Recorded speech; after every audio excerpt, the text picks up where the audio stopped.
para nuestra propia edificación y también que podamos discernir. La Biblia dice que el pueblo perece precisamente por falta de conocimiento y queremos hoy darle a cada uno de ustedes la información acerca de cuáles han sido las diversas herejías que con respecto a esas doctrinas cardinales han venido surgiendo, no solo en los últimos tiempos, sino desde el momento mismo en que la iglesia cristiana se manifestó en la tierra.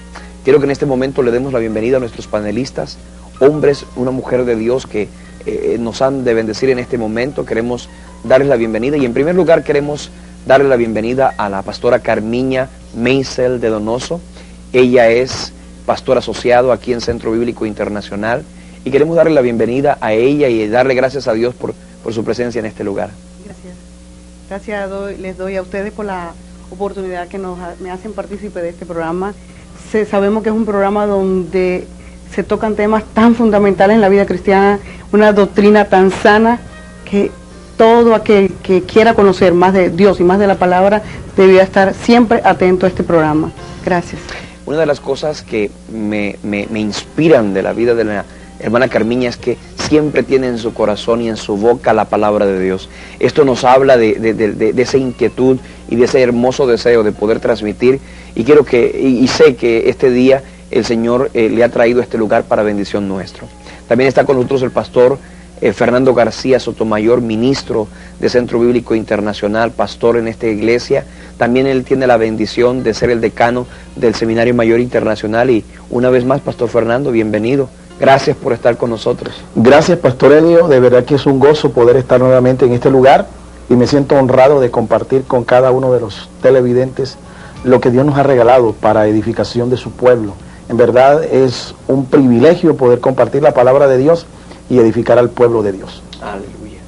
También está con nosotros el coanfitrión de este programa, el pastor Fabio Tejada, pastor presidente de Centro Bíblico Internacional en Fundación, un oasis de amor y esperanza en el corazón del Magdalena, un hombre de Dios, un maestro de la palabra, maestro también del Seminario Mayor Internacional, y queremos darle la bienvenida una vez más a este panel de respuesta.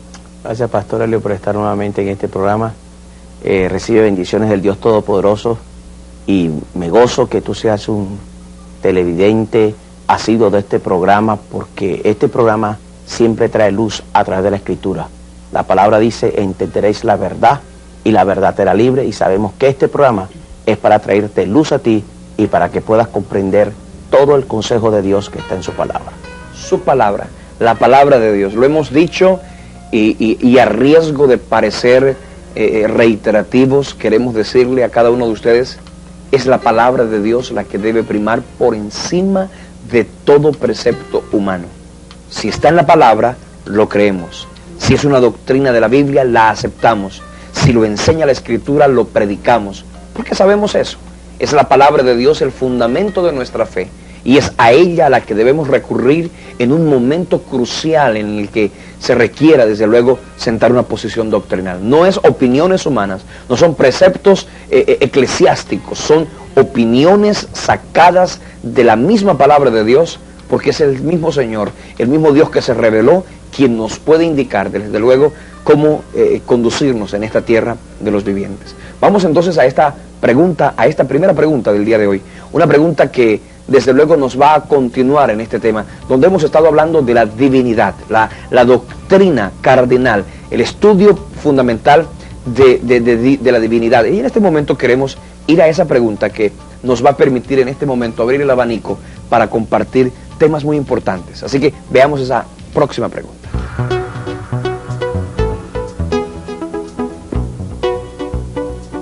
¿Qué es la Trinidad?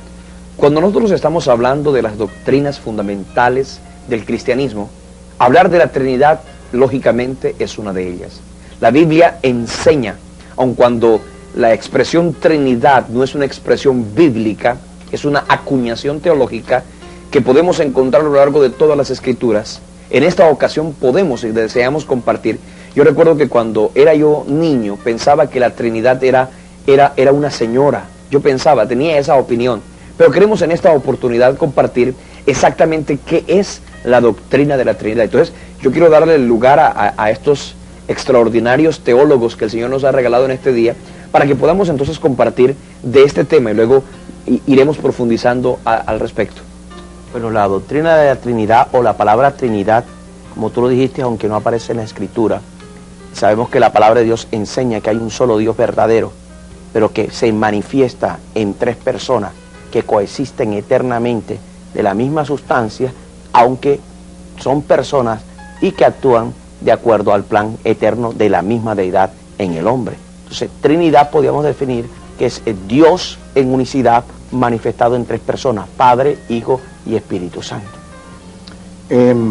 Al hablar de Trinidad, como todas las doctrinas que en la Biblia nosotros podemos escudriñar, para poder sustentar cada una de estas doctrinas, nosotros tendríamos que irnos al estudio hermenéutico de la palabra, mirar su estudio gramatical en todas las escrituras, desde el libro de Génesis hasta el Apocalipsis, mirar también el desarrollo histórico de esta doctrina a través de todos los tiempos en que la Iglesia ha estado, hasta nuestros días, y mirar también su interpretación teológica, los postulados teológicos que se han levantado, unos ratificando la doctrina y otros desvirtuándola o desacreditándola.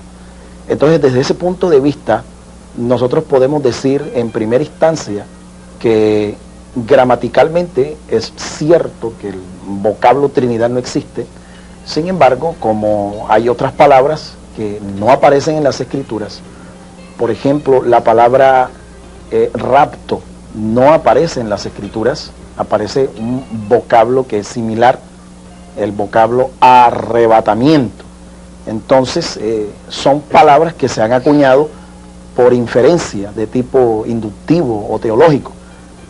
Históricamente, hemos visto de que la Trinidad aparece en los primeros siglos, los primeros años de la historia de la Iglesia, y ha venido pues tomando su lugar en el desarrollo teológico y doctrinal de la Iglesia hasta nuestros días, hasta ser aceptado comúnmente y enfáticamente por todos los círculos cristianos, aún por los círculos tradicionales del cristianismo. Y desde el punto de vista teológico también tendríamos que ver las escuelas teológicas que se han levantado en torno no solo de la doctrina de la Trinidad, sino también aquellos que se han dado a la tarea de contrarrestar estas doctrinas. Entonces, desde ese punto de vista gramático, histórico y teológico, podemos concluir de que realmente Dios, si se ha manifestado en las Escrituras, la revelación escrita la tenemos, y las evidencias históricas, gramaticales y teológicas están en nuestras manos para creer que efectivamente Dios es una Trinidad. Pero cuando nosotros estamos mirando el concepto de Trinidad, y ya lo hemos podido expresar, no aparece en la Biblia, y alguien decía en cierta ocasión, preferiblemente se le debiera llamar triunidad antes que Trinidad, porque habla de la manifestación de un Dios. Cuando la gente quiere entender el concepto de la triunidad o de la Trinidad, no lo entiende fácilmente, porque es un asunto que lógicamente es un misterio. De los grandes misterios en la Biblia, hay misterios que por supuesto al hombre, en algunos casos Dios le permite al hombre ver algunos destellos de esos misterios, en otros casos definitivamente Dios se los reserva a su absoluta potestad. Pero cuando el hombre quiere entender este gran misterio de la Trinidad, por supuesto que la mente limitada, la mente humana, cuando quiere entender un concepto de esta naturaleza, fácilmente no lo puede entender, porque entre otras cosas es un concepto que tiene que ser entendido netamente desde el punto de vista espiritual, más que desde el punto de vista lógico, porque si nosotros queremos analizar y hacerle de pronto a racionalizar este asunto, vamos a entender que la expresión Trinidad y la misma doctrina de pronto sale un poco de la esfera de la mente normal, porque lógicamente es así. De hecho, la mente del hombre está por debajo y a años luz de la mente de Dios. Tanto es que dice que mis pensamientos no son tus pensamientos, ni mis caminos tus caminos. Que así como están de altos los cielos de la tierra y de distantes, así de distantes están nuestros pensamientos de los pensamientos de Dios. Pero es un concepto que lógicamente está en la Escritura, que no lo podemos entender fácilmente. Y además yo quisiera que pudiéramos compartir si es que cuando hablamos de Trinidad, este Dios en tres personas, no tres dioses, ¿ok? Sino Dios en tres personas. Dios Padre, Dios Hijo, Dios Espíritu Santo. Eso quiere decir que el Padre es Dios, el Hijo es Dios y el Espíritu Santo de igual forma es Dios. No son tres dioses, ¿ok? Estamos hablando de Dios en tres personas. Pero si nosotros quisiéramos, para poder ayudar a nuestros televidentes, algunos ya han recibido esta doctrina y lo han recibido por fe, pero otros de pronto quieren analizar un poco más y de hecho lo podemos hacer. Si nosotros queremos mirar cómo podríamos nosotros decir exactamente si hay más trinidades o si solamente en la naturaleza o en la esfera de la ciencia o de lo que existe solamente hay una Trinidad y es la Trinidad de Dios, o acaso hay otra Trinidad que podríamos nosotros también utilizar, porque no solamente ese término se debe utilizar cuando hablamos de Dios. Cuando hablamos de Dios decimos que Dios es trino, o sea que un solo Dios pero manifestado en tres personas. Ahora dice la Biblia que Dios creó al hombre a su imagen y semejanza, y el hombre también es trino, espíritu, alma y cuerpo. O sea, es bien interesante que si Dios es trino, el hombre es trino, alma, espíritu y cuerpo. El hombre no es una dicotomía, el hombre es una tricotomía, o sea, tiene tres partes.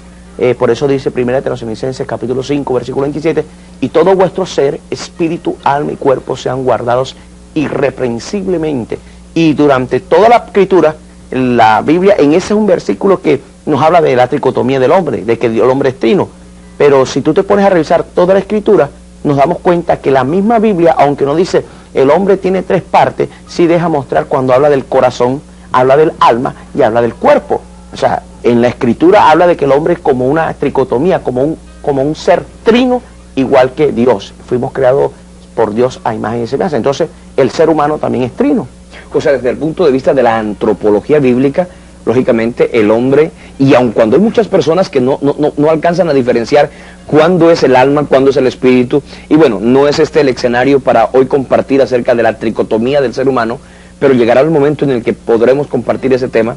Pero es algo que, fíjese, y es el mismo hombre tratando de, en esa introspección, analizarse a sí mismo, y lógicamente no puede comprender un concepto que es tan evidente, pero que lógicamente no se puede concebir con conceptos humanos. Ahora, decía alguien, un huevo, una cosa tan elemental, ¿no? Un huevo. Y decían, bueno, en un huevo hay una Trinidad. También. En un huevo hay una Trinidad, ¿por qué? Están hablando de, o estamos viendo una cáscara, ¿cierto? Estamos hablando de una clara y de una yema. No son tres huevos, es un solo huevo, ¿ah?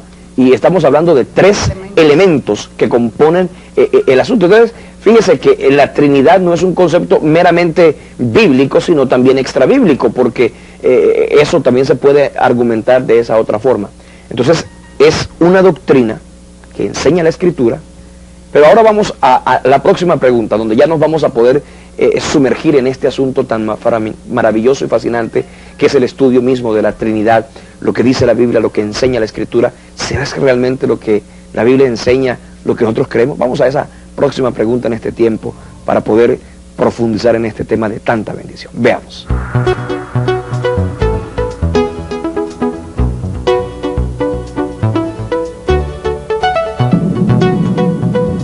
¿Enseña la Biblia la doctrina de la Trinidad? Lógicamente, esta es una doctrina que si nosotros la creemos es porque la extraemos de las Sagradas Escrituras. Hay muchos pasajes y uno de los argumentos o de las herramientas que nos entrega la hermenéutica es que nosotros no podemos sacar una doctrina de un solo versículo de la Escritura. Si nosotros hablamos de la doctrina de la Trinidad, es porque no solamente en un versículo, sino que en muchísimos versículos y pasajes, la Biblia hace mención a una doctrina que lógicamente habla de esta triunidad de Dios, esta Trinidad de Dios. Entonces, yo quiero que podamos compartir exactamente dónde la Biblia enseña esto, porque nuestros televidentes necesitan saber eso, para que puedan de esta forma afianzar su conocimiento, no en una mera explicación y una mera razón lógica, sino también en principios y argumentos bíblicos. Entonces, hablemos de esto importantemente ahora. Explícitamente no está la enseñanza de la doctrina de la Trinidad en la Biblia, pero implícitamente sí está. Vayamos al primer libro de la Biblia, el libro de Génesis. Entonces dijo Dios, ese Dios habla del vocablo en hebreo, en el original hebreo, Elohim. Elohim es el plural de Dios, pero ahí Dios le está demostrando, hagamos al hombre. Dios, Elohim es el plural de Dios, un Dios en tres personas. Se vuelve cuando el Shema que Dios le da a Israel, el Shema en el Deuteronomio capítulo 6, versículo 4, Él le dice al pueblo de Israel, oye Israel, Jehová, tu Dios uno es. Ese Jehová vuelve a ser Elohim. Pero cuando el Señor le dice, oye Israel, ese oye en el original significa entiende, descifra.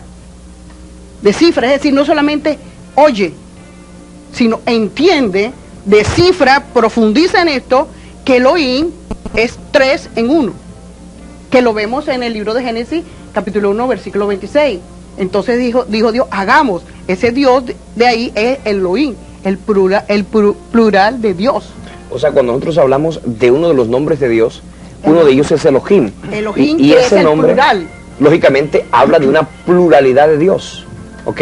En ese nombre, en ese solo nombre, se habla de una pluralidad. Es decir, estamos hablando de que la Biblia, en ese nombre específico de Dios, aun cuando hay muchos nombres, y más adelante vamos a hablar de los diversos nombres que la Biblia le da a Dios, en ese solo nombre se habla de una pluralidad. Es decir, ese nombre nos puede servir como un argumento para creer en esto, pero yo sé que hay muchos más. Vamos entonces a compartir de esos argumentos que a través de la Escritura nosotros podemos encontrar para corroborar, para afianzar y para certificar además que nosotros al creer en esta doctrina lo hacemos con conocimiento de causa, porque es la Escritura misma la que nos indica esto. Mira, Pastor Elio, el gran problema que ha suscitado siempre es de pronto con el Antiguo Testamento, no con el Nuevo. El Nuevo lo deja claro en muchos textos bíblicos que veremos en este programa. El problema quizás es con el Antiguo Testamento, pero porque a veces desconocemos los vocablos originales, porque hemos desconocido en la interpretación de la palabra, en la hermenéutica, hemos desconocido las palabras en su original. La hermana Carmiña habló de Elohim. La palabra Elohim traduce literalmente dioses. Entonces, el versículo 1 de capítulo 1 dice de Génesis, en el principio creó Dios los cielos y la tierra. La palabra Dios es Elohim. Entonces, si nosotros traducimos literalmente la palabra Elohim al español, tendríamos que decir, en el principio creó dioses los cielos y la tierra. O sea, para nuestra traducción es bien, o sea, no estaría bien traducido dioses, que en el principio creó dioses los cielos y la tierra.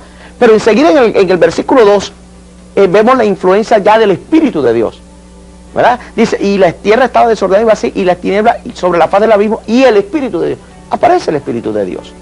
Cuando la cita que dice la hermana Camiña, en la creación del hombre, aparece hagamos. O sea, dijo hagamos, o sea, está en plural. Cuando hubo la confusión de lenguas, en Génesis capítulo 11, dice que, la Biblia dice, descendamos. O sea, está hablando en plural.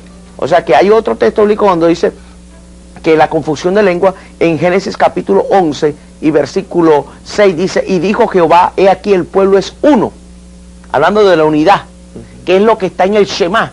Jehová uno es, Dios es uno es, o sea, en unidad. No en la persona que era un solo Dios, sino que Dios en unidad es uno, pero manifestado en Padre e Hijo. Aquí el pueblo eran muchos, pero Dios mismo dice, aquí el pueblo es uno. Uno, ¿cómo así? Y no eran un poco de personas que estaban, sí, uno porque estaban en una sola unidad, en un solo pensamiento, en un solo propósito. Aquí el pueblo es uno y todos estos, ahí viene el plural, tienen un solo lenguaje. Y han comenzado la obra y nada les hará desistir ahora de lo que han pensado. Ahora pues descendamos y confundamos allí su lengua. Entonces vemos un plural. Cuando la revelación del profeta Isaías, cuando tiene la visión en el templo en Isaías capítulo 6, hay algo bien interesante, una pregunta que le hace Dios. Y mira lo que dice Isaías capítulo 6, vemos otra vez una inferencia de la Trinidad en el Antiguo Testamento. Dice la Biblia en Isaías 6, que después Isaías oí la voz del Señor que decía, ¿a quién enviaré y quién irá por nosotros? O sea, está hablando Dios. Dice, he aquí, oí la voz del Señor que decía, ¿a quién enviaré y quién irá por nosotros? Entonces respondí, he aquí, envíame a mí. Aquí hay 3 pasajes, y hay más pasajes, donde estamos viendo la Trinidad, donde vemos al Dios que es uno, pero manifestado en 3. El Antiguo Testamento nos habla de Dios Padre, y vemos también la teofanía de la manifestación de la segunda persona de la deidad, del Cristo en el ángel de Jehová. Está claro. ¿Por qué sabemos que el ángel de Jehová es la segunda persona de la Trinidad? No es el Padre. Ahora se le rinde adoración. Habla como el mismo Dios. Entonces, y vemos también el Espíritu de Dios. Entonces, vemos la manifestación del Padre, del Hijo y del Espíritu Santo. De Dios Padre, Dios Hijo y Dios Espíritu Santo. Entonces, es cerrarnos a la revelación de la palabra, que es clara. Pero tenemos que ir con un concepto, con un pensamiento abierto, como dice el apóstol Pablo, que el Espíritu Santo nos dé espíritu de sabiduría y revelación en el conocimiento de Él, para que alumbre nuestros ojos de nuestro entendimiento y sepamos cuál es a la que Dios nos ha llamado y tener un conocimiento claro de la palabra. Tenemos que dejar que la misma palabra nos hable, porque si tú te cierras a la palabra en un concepto que ya lo traes de atrás, bueno, es muy difícil. Pero si tú te abres a la palabra y escudriñas la palabra, vas a encontrar muchos textos bíblicos en el Antiguo Testamento que habla sobre que Dios se manifiesta en 3 personas aún en el Antiguo Testamento. Pues si vamos al Nuevo Testamento, pues ni qué decir. En el bautismo de Jesucristo vemos la manifestación completa del Padre, del Hijo y del Espíritu Santo. Cuando dice la Escritura en el Evangelio de Mateo, capítulo 3:16, dice, y Jesús después fue bautizado, subió luego del agua, y aquí los cielos le fueron abiertos, y vio al Espíritu de Dios que descendía como paloma y venía sobre él. Jesús sale del agua, el Hijo está en la tierra, y vio los cielos abiertos y el Espíritu de Dios que descendía como paloma y venía sobre él, tercera persona, y una voz del cielo que decía, este es mi Hijo amado, en quien tengo complacencia, Padre, Hijo y Espíritu Santo. ¿Para qué vamos a discutir si es una de las manifestaciones más claras de la Trinidad? Más los otros aportes que, no sé, el pastor Fernando quiera hacer. Sí, prosiguiendo con esa línea de pensamiento del pastor Fabio, que es la apología teológica de la doctrina. El problema consiste, para ser honestos, es que el Antiguo Testamento era la base de las escrituras del judaísmo, y el judaísmo siempre ha predicado a un Dios, un monoteísmo, es decir, un solo Dios. Pero cuando nosotros hablamos de la unidad de Dios, nosotros tenemos que entender esa unidad de Dios bajo 3 aspectos diferentes. Lo que es la simplicidad de Dios, la unidad numérica de Dios, ¿sí? Que son cosas que hay que entenderlas también, y el concepto de singularidad de Dios. Entonces, Dios es uno, sí, pero es una unidad compuesta. Los vocablos que se usan en el hebreo para hablar de la unidad de Dios tienen implícitos el concepto de la pluralidad. De modo que no hay discusión, aún las mismas escrituras hebreas así lo enseñan. Los vocablos que se usan, los verbos que se usan en la proclamación del Shema, el verbo ejat y el verbo yihad, que ambos traducen uno, nos muestran que hay 2 vocablos diferentes para referirse a la unidad. El primero de ellos nos habla de singularidad, pero el segundo es una pluralidad. De modo que, como el pastor Fabio lo está explicando, cuando el hebreo se le dijo de que Dios es uno, ellos tenían implícita la idea de que en Dios había una pluralidad de personas. Efectivamente, nosotros lo vemos, las propias escrituras, los textos de Génesis, los textos del profeta Isaías. Isaías 63 es un texto contundente, todo el capítulo 63 nos habla de esa manifestación trina de un solo Dios. De modo que el problema consiste en poder explicarle a un hebreo que la unidad de Dios es una unidad en pluralidad. Ahora, pues, es un asunto que es de difícil comprensión, porque lo que nosotros hemos visto y la apología que ha hecho el judaísmo de la persona de Dios es la de un monoteísmo, y con esto han vivido y con esto morirán hasta que el Mesías venga y les revele realmente la naturaleza del Dios único y verdadero. Pero las escrituras nos dan no solo argumentos gramaticales, las escrituras del Antiguo Testamento no solo nos dan argumentos gramaticales, sino argumentos teológicos. Argumentos teológicos. ¿Por qué al pueblo se le enseñó la unidad de Dios y se le enfatizó en una unidad numérica?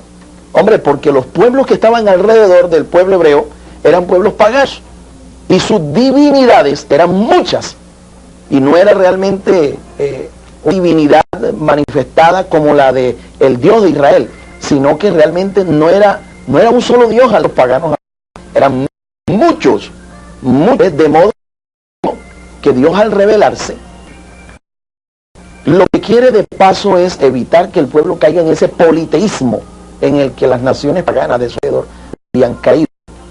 Estaba interesado en que se hiciera énfasis solo en la unidad numérica, pero como la revelación, la palabra de Dios es excesiva, nosotros no nos podemos quedar con la luz del Antiguo Testamento, y sería una al Señor un rato que ya dijo que había Testamento, y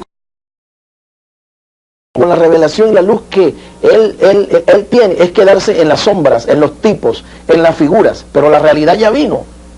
Y la realidad es que en el Nuevo Testamento la doctrina se hace aún más clara y más contundente con los pasajes que el pastor Fabio está diciendo de Mateo, y no solo de Mateo, mire, del Evangelio de Juan, del libro de Apocalipsis, las cartas del apóstol Pablo, las cartas de Juan, las cartas de Pedro.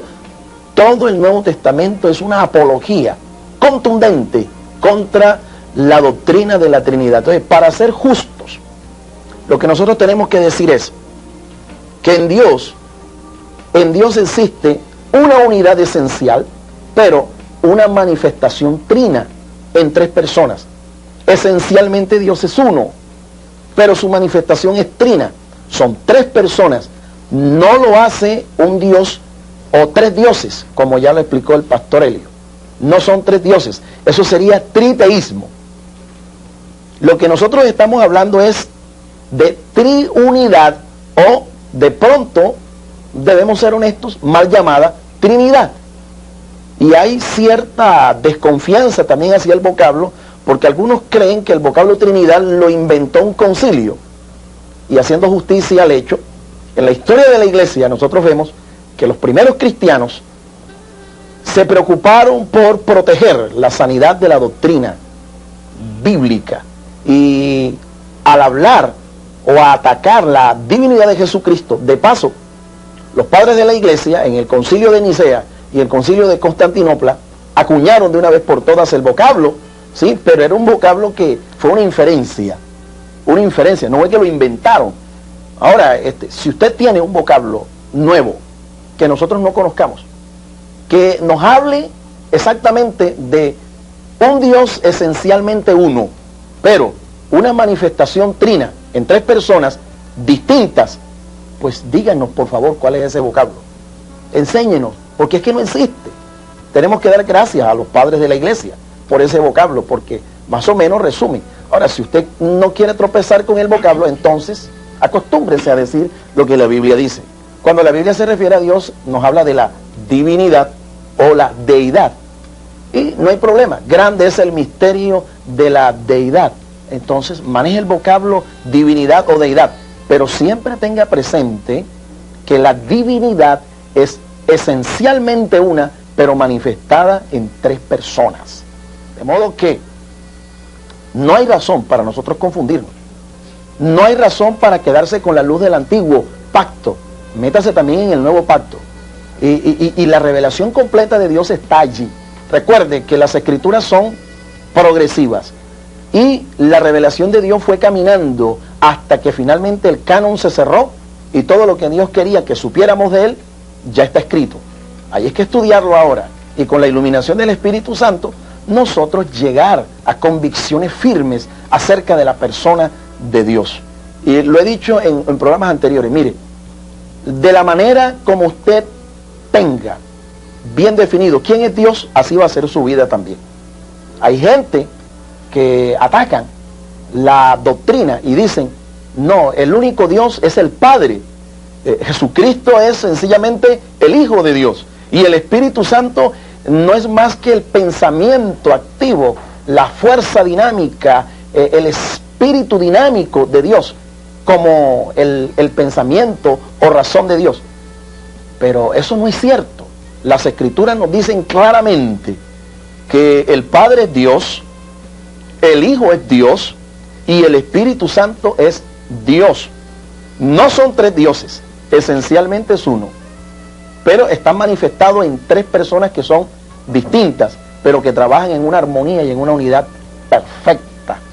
De modo que no se confunda usted, trate de en oración y con el estudio de la palabra y la iluminación del Espíritu Santo conocer a ese Dios, y usted evitará caer en el extremo de que algunos confunden de que Dios es todo y todo es Dios, o en el extremo de adorar a más de un Dios, panteísmo y politeísmo. Mire, la doctrina de la Trinidad es exactamente lo que usted tiene que aceptar para evitar caer en el panteísmo o de paso en el politeísmo.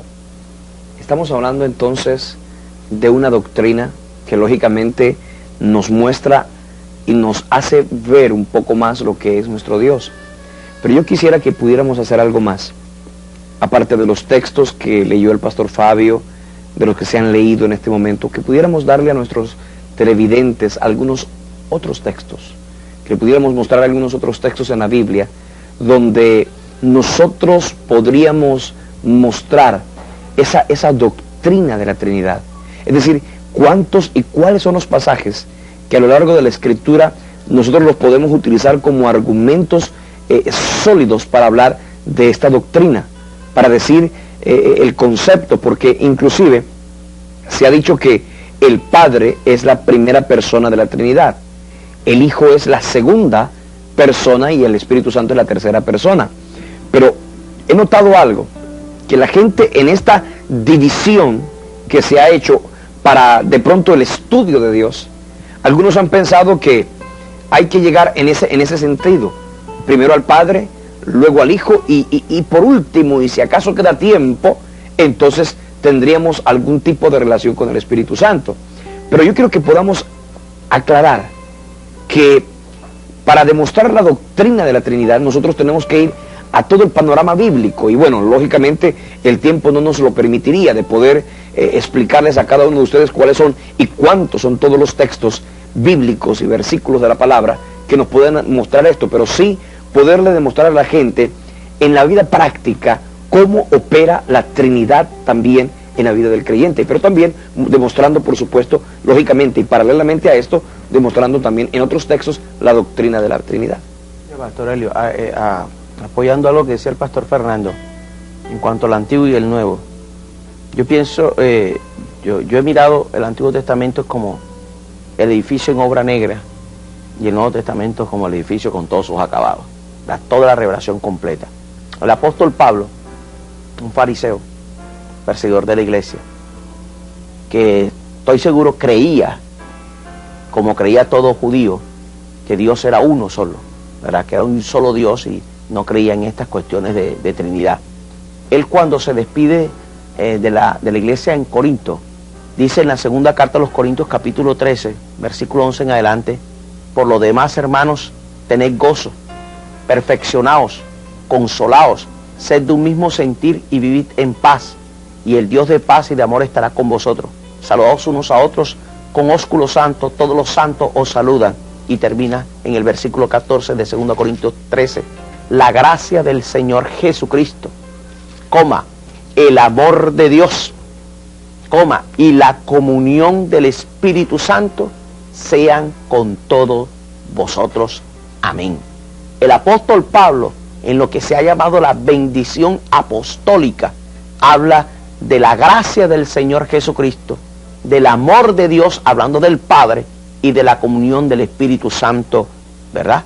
Es algo que nosotros como creyentes tenemos que reconocer, que toda la redención del hombre fue planificada en la eternidad por el Padre, el Hijo y el Espíritu Santo. Fue un consejo de la eternidad. En la vida práctica funciona la Trinidad porque generalmente, como tú decías, hay algunos que pues más tienen una relación con el Padre, con el Hijo, y pues lamentablemente hemos apartado o hemos desconocido la persona del Espíritu Santo.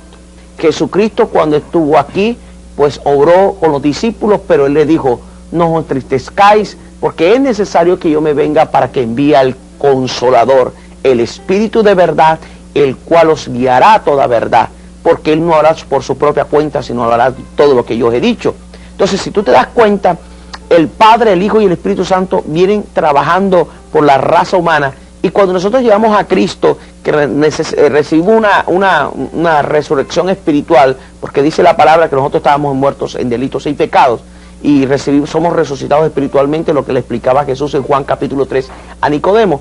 Renacemos espiritualmente, y dice la palabra del Señor en Efesios que nosotros somos sellados por el Espíritu Santo y nos convertimos en templo del Espíritu Santo. El Espíritu Santo habita en nosotros, en nuestro espíritu, donde nosotros podemos tener una relación directa con Dios Padre y con el Espíritu Santo y con el Hijo, porque la relación es con los tres igual, porque ambos merecen adoración, ambos merecen, los tres merecen adoración, los tres merecen devoción, porque los tres son Dios, Padre, Hijo y Espíritu Santo. Ahora, cuando nosotros estamos hablando de específicamente la diferenciación, porque cierto es que esa unidad está hablando de la esencia y del propósito, pero cuando nosotros miramos a cada una de las personas, al Padre como una persona, y si nosotros hacemos de pronto un perfil del Padre, un perfil psicológico y un perfil en cuanto a la personalidad, porque podemos nosotros mirar la personalidad del Padre. Y recuerden una cosa, la personalidad no consiste en que alguien tenga un cuerpo humano, la personalidad consiste, y psicológicamente hablando, personalidad es la capacidad que se tiene, ¿no?, de tener los atributos básicos, pensamientos, sentimientos, voluntad, emociones, y esos son los argumentos. Y cuando nosotros miramos en la palabra de Dios, notamos al Padre con unas características extraordinariamente distintas al Hijo, aun cuando hay una tremenda unidad. Y cuando nosotros miramos al Hijo, también vemos una diferenciación en cuanto a esa misma personalidad, y también inclusive al Espíritu Santo. Tanto es que el mismo Señor Jesucristo lo decía, cuando habló del famoso pecado imperdonable. Él decía, bueno, si alguien blasfemare contra el Padre, le es perdonado. El que blasfemare contra el Hijo, pues también le sería perdonado. Pero el que blasfemare contra el Espíritu Santo, ese no tendrá perdón ni en este siglo ni en el venidero.